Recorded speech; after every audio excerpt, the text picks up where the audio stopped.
This lesson's on the volume of composite shapes or irregular figures. In this treasure chest that I see here, I see that I have got a rectangular prism, and then this looks like it's half of a cylinder. So that's what we're going to start with here, is we're going to start with the rectangular part of it. The volume for the rectangle is going to be the length times the width times the height. So, or the area of the base times the height. So the area of the base, it would be 9 times 11 times 6.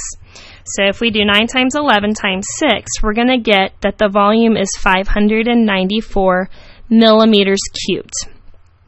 The next thing I want to find is the volume of the cylinder, but it's only half of it. And again, remember, it's going to be the area of the base times the height.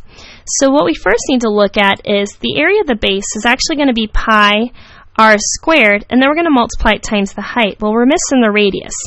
If you notice here, this whole length here is 9 units. And that matches this length of my circle, which acts as the diameter up here. So if I take that 9 and divide it by 2, the radius would actually be 4.5.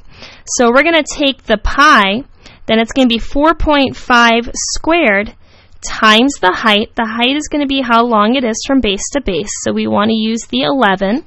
And then don't forget, because we only have half of the cylinder, we're actually going to have to take that answer and divide it by 2. Or you can put this whole thing over 2 is probably a better way to write it. So in our calculator, we're going to do 4.5 squared times 11 times pi divided by 2. And we're going to get that the volume is approximately 349.9 millimeters cubed. Now, we're going to take that answer, and we've got to add the 594 to it for the total volume. So the total volume is going to actually be 594 plus the 349.9, which is going to give me a grand total of 943 and 9/10 millimeters cubed would be the volume for this whole figure. Notice here that here we had to add the two shapes together. When there's a section that's removed, you're going to use subtraction, like in our next example. What I see here is that we got a cube, and that one's going to be pretty easy to find the volume of, because the cube is just going to be side cubed. So here we have 6 times 6 times 6, or 6 cubed is what we're going to actually find here. And when we do 6 cubed, we're going to get 216 centimeters cubed. The next thing I need to find is the volume of this cone, so I can remove it. So the volume of the cone is going to be 1/3 the area of the base times the height. So it's 1/3 the area of the base. Now look at the base. They gave me the diameter here. The radius has got to be 2 because the diameter is 4.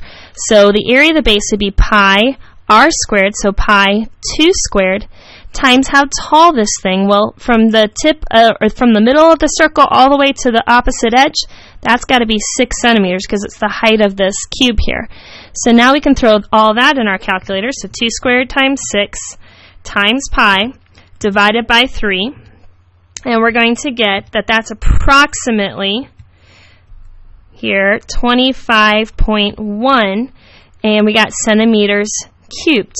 So basically now what we need to do is we need to remove this section here by doing 216 minus 25 and 1/10. So the total volume is going to be 216 minus 25 and 1/10 centimeters, and that's going to give me 190 and 9/10 centimeters cubed as the volume for this irregular shape.